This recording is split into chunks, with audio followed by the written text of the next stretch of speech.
தட்டை, சீடை, முறுக்கு, ரிப்பன் பக்கோடா, அதிரசம், என்ன வேணாலும் செய்யுங்க.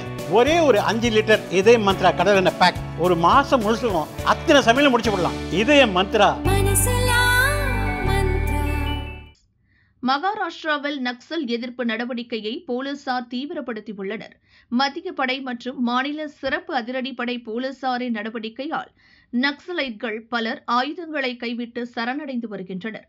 அந்த வகையில் கட்சிரோலியில் இன்று 12 நக்சலைட்கள் ஆயுதங்களை கைவிட்டு போலீசில் சரணடைந்தனர். இவர்களில் அந்த அமைப்பின் முக்கிய தலைவர்களும் அடங்குவர். அவர்கள் பற்றிய தகவல் கொடுப்போருக்கு 1 கோடி ரூபாய் சன்மானம் அறிவிக்கப்பட்டிருந்தது. இந்த நிலையில் தேசத்தின் வளர்ச்சிக்கு தடைக்கல்லாக உள்ள நக்சல் சித்தாந்தத்தை கைவிட்டு தேசிய நீரோடையில் கலக்க விரும்புவதாக சரணடைந்த நக்சல்கள் கூறினர்.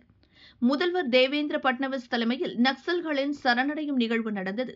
அதே சமயம் ஏற்கனவே சரணடைந்து நல்வழி பாதையில் பயணிக்கும் 13 முன்னாள் நக்சல்களுக்கு இன்று பிரம்மாண்டமாக திருமணம் நடந்தது. முதல்வர் பட்னவிஸ் தம்பதிகளை வாழ்த்தி அவர்களுக்கு பரிசுகள் வழங்கினார். போலீஸ் உயர் அதிகாரிகளும் இந்த திருமணத்தில் பங்கேற்றனர். இதுகுறித்து முதல்வர் பட்னவிஸ் கூறியதாவது: நல்வழி பாதையில் செல்ல விரும்பும் முன்னாள் நக்சல்களின் திருமணத்தில் பங்கேற்றதில் மகிழ்ச்சி.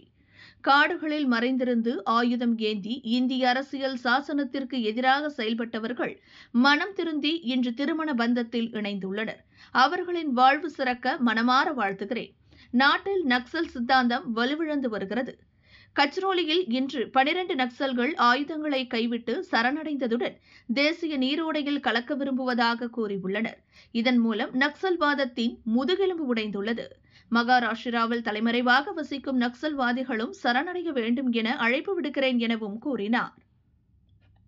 एक प्रकार से जो लोग जंगल के अंदर हथियार लेकर संघर्ष कर रहे थे, भारत के संस्थानों के प्रति संविधान के खिलाफ आचरण कर रहे थे, उन्होंने न केवल संविधान की मुख्य धारा में आने का फैसला किया और अब वो फैसला करने के बाद एक आम नागरिक की तरह वैवाहिक जीवन में वो लोग अभी प्रवेश कर रहे हैं।